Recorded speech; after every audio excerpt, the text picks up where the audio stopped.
सर्वमंगले मांगल्ये शिवे सर्वार्थ साधिके शरण्ये त्र्यंबके गौरी नारायणी नमोस्तुते।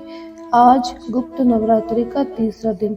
आज माता त्रिपुर सुंदरी का होता है।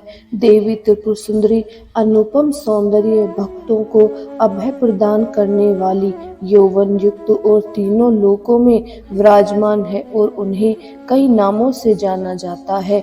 इन्हें राज राजेश्वरी, बाला, ललिता, मीनाक्षी, कामाक्षी, शताक्षी, कामेश्वरी कहा जाता है।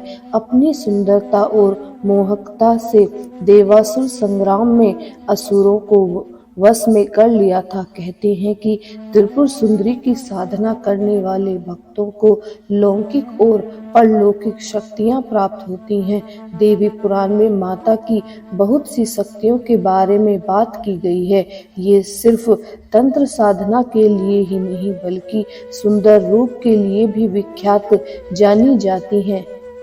पौराणिक कथा के अनुसार देवी त्रिपुर सुंदरी शांत मुद्रा में लेटे हुए सदाशिव की नाभि में निर्गत कमल आसन पर विराजमान है।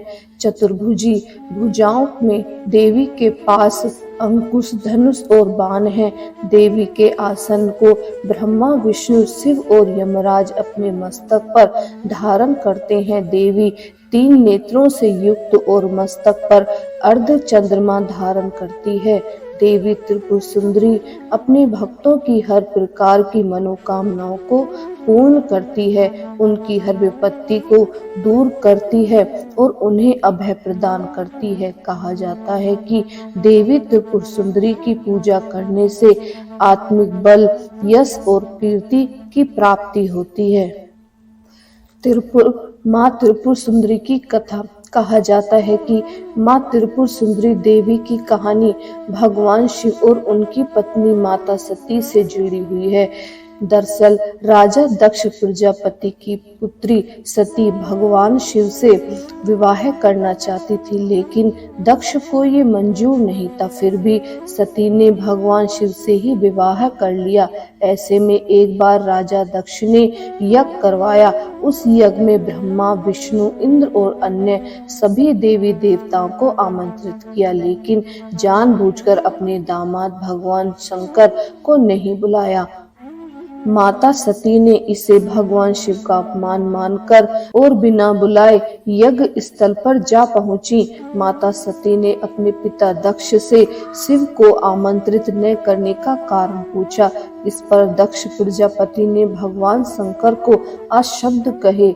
इस अपमान से दुखी होकर सती ने यज्ञ अग्नि कुंड में कूदकर अपने प्राणों की आहुति दे दी। भगवान शंकर को जब इस घटना का पता चला तो क्रोध से उनका तीसरा नेत्र खुल गया। क्रोध और आहत भगवान शिव ने यज्ञ कुंड से सती के पार्थिव शरीर को निकालकर कंधे पर उठा लिया और गुस्से में तांडव करते हुए वहां से चल दिए। भगवान शिव ने क्रोध से ब्रह्मांड को बचाने के लिए भगवान श्री विष्णु ने अपने सुदर्शन चक्र से माता सती के पार्थिव शरीर को 51 भागों में विभाजित कर दिया। पृथ्वी पर जहां भी माता सती के अंग गिरे वहां माता की सिद्ध शक्ति पीठों का निर्माण हुआ।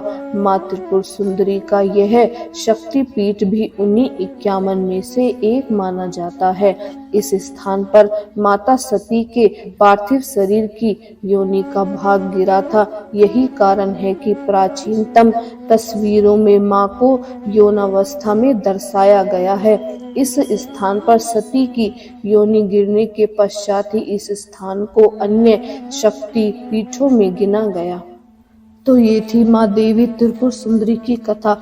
बोलिए सच्चे दरबार की जय, दुर्गा माता की जय।